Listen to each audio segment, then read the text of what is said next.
Good morning, it's Bev at Planet Crochet. This morning what I've been doing is a little girl's lilac cardigan. I'm just sewing the sleeve to the bodywork. The other one I've been doing is this little blue one. I've got another one over there, needs sleeves making. And this is what the sleeve looks like off, and the bodywork. Can you see? So it's all in one, back and sides in one. It's got a little like border, you know, for the waist. Same for the sleeve. If it's a little bit too long, you can fold them back. I've done quite a few of these now. I've tweaked the pattern and then I've gone bigger, used different yarns. This is 4-ply yarn that I'm using, as is this purple one. Now, if you're new to crochet, there are different ways to sew pieces together. At one time, 9 years ago, I can't remember my first garment. I'd have to look back on Instagram. And how I would put them together, one, I used to get really vexed because try and get them lined up and make sure it wasn't puckering. So what I did was I used to use my hook. I used to go, I think I used to use the same size. I've used 3.5 or 4 millimeter on this one. So I'd use the same to put the sleeve, or if there was a seam here, you know, down the side, I'd do the same. I'd use the hook, sew the pieces from obviously the inside on the wrong side, but then on the inside you have, so that's under the armpit, if you like, down here, and then you'd have a bulk all the way down. And on crochet, I'm not sure about knitted, but definitely crochet, no matter what yarn you use, you get a bulk. And for babies, maybe from 12 months, it's not too bad, you know, because they're up, they're walking about. Well, usually they are. But when they're newborn, you want baby comfortable. You don't want seams, really. So that's why I've done this cardigan the way I have. And when I sew a sleeve in, I don't want the same bulk, which I could use my hook, do it, you position it in such a way, you do it from the inside, so the bulk, the seams on the inside. And also I didn't like the look on here, how it looked when I finished.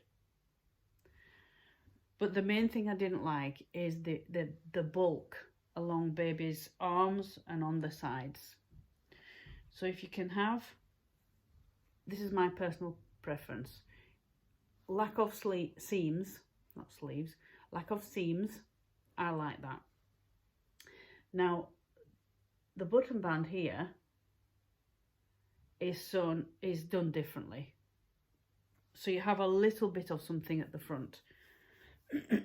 Now, I will adjust the camera and show you how I am doing the sewing on, in, whatever you want to call it, so I don't lose my needle.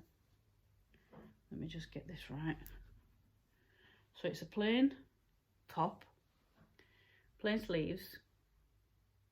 Now when I first did this, they were very, very, very thin, and I might have to just tweak them a little bit more because I'd like it a little bit fuller here. But when I first did it, it was so skinny, it was ridiculous. There's no way is any parent going to get the arm of the baby in there without it kicking off. And if you've had a newborn, you know babies don't like being dressed and undressed. So you want to be able to get your hand in there to get baby's arm in. I've already done one, can you see? That's where the buttons are going to go. So inside, you see, there's no bulk whatsoever. I was really, really against using a needle. And then one day, I don't know when I did it, I just bit the bullet and did it. I thought I've got to do it. So I watched somebody on YouTube.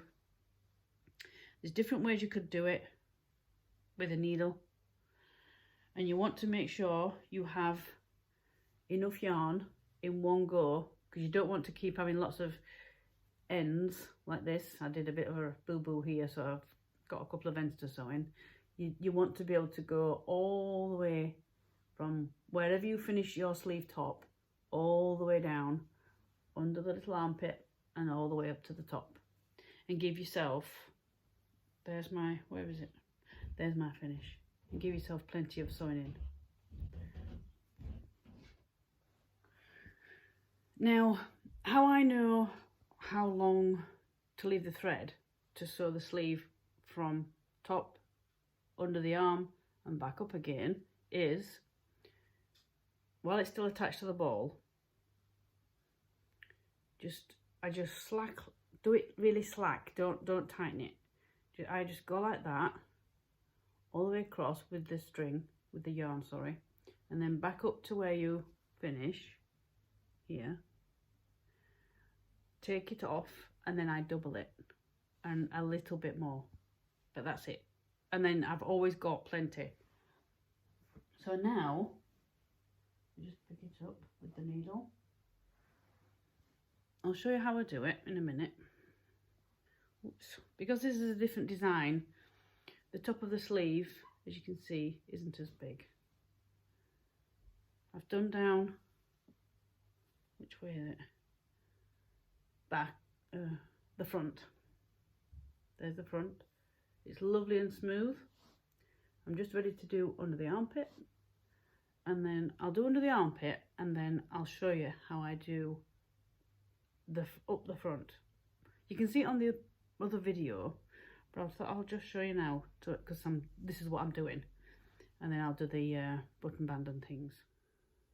Okay, I've gone a little ways, and what you want is, can you see the ridge? It follows through on the sleeve.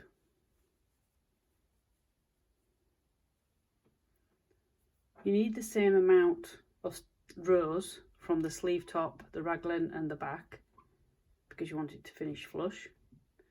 If you wanted that ridge there to go in on that one, so it goes up a row, that's fine, but as long as you have the same amount of rows, because you want it to have nice and flat.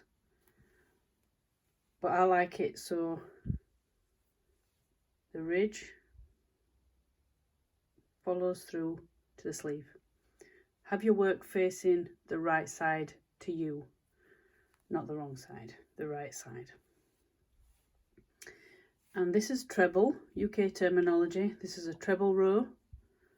You can do it for the double crochet or the half treble. It works exactly the same.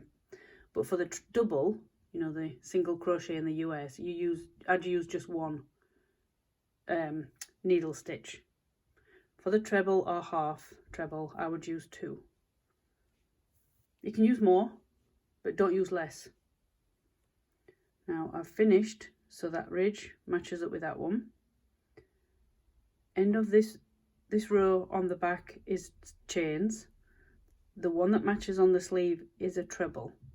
That doesn't matter, as long as you correspond the same. And what I do with the needle is I go from the wrong side and come back through the right side. So middle of the chains, or if this was the stitch, go in the middle. Don't tighten it yet. I always leave it for a few stitches. Go through from the back side or wrong side through to the front. In the middle of this is a treble on this side that matches up. And then there is a natural, can you see? There's a natural hole at the base of the next row. The treble that's a stitch is a natural hole, and it usually corresponds on the other side too. They look slightly different, but there's a natural hole, and I go in there. And then after I match on the other side, I know it's okay, so I'll pull it taut but not tight. You don't want it tight. And now we're going on back onto the back into the middle of the stitch, pull it through. Like I said, you can use a hook, crochet hook and your yarn, but do it from the wrong side, but you're going to have that ridge, and this alleviates having a seam on the inside, so it's more comfy, I think, for baby, and it looks just as nice. I sometimes do that a little bit. You're always going to have these kind of natural holes from the ends of the rows. There's nothing you can do about that. Again, go from the back, come through to the front in the middle of the stitch, correspond the other side, not too tight, go into the hole just above it, and the same on the other side. And you know that's going to match up, so gently pull. And I've found, because I just naturally pulled one day on something else and it just puckered all this. So what I do sometimes, if do it from the back and front, pinch it if you can, but I hold like that so it doesn't pull the rest of your work you've just done. And that's how I do it. I'm sure lots of other crocheters and knitters do the same. They may do it slightly different to me, I don't know. Go through the holes. But it's just a great way to sew your sleeves to your bodywork. And I've done it for jumpers. It takes a little bit longer and a little bit fiddly at times, but I like this finish, and I don't like what it looks like when you use a hook, you know, when you join them together. Unless you're doing a pattern and it looks that way, go ahead and do it. So it's the same principle under the armpit as well. I know I haven't shown you that, but it's the same way. Just there's 6 stitches under mine, under here, so no matter what stitch, just go. I always go from the back, come through the front, back, come through the front, and then I'll go to the top. And I've come a cropper before, so what I do is I leave all my tails. When I finish this, I will leave every one to the very end, do the button band, and then finish it off. Like I said, I will do a tutorial on this. This is a newborn cardigan. I'll do a tutorial on it when I finish this one. There is a bonnet, mittens and some booties I've done as well, so I will do that. But it is 4-ply yarn I'll be doing it in. You can do it in double knit. I'm using whose is this? I think it's James Brett Simply Soft Baby 4-ply. I can get it from a local shop, definitely online. Anyway, I hope you enjoyed this bit of a tutorial. Let me know in the comments if you fancy having a go at doing this cardigan. It's really easy, it's a beginner friendly. The hardest thing is doing maybe just around the front there to just make it look right. But otherwise, I'll do a tutorial later in the week and hopefully upload it ASAP. I'll catch you again on another video from me, Bev, at Planet Crochet. Bye for now.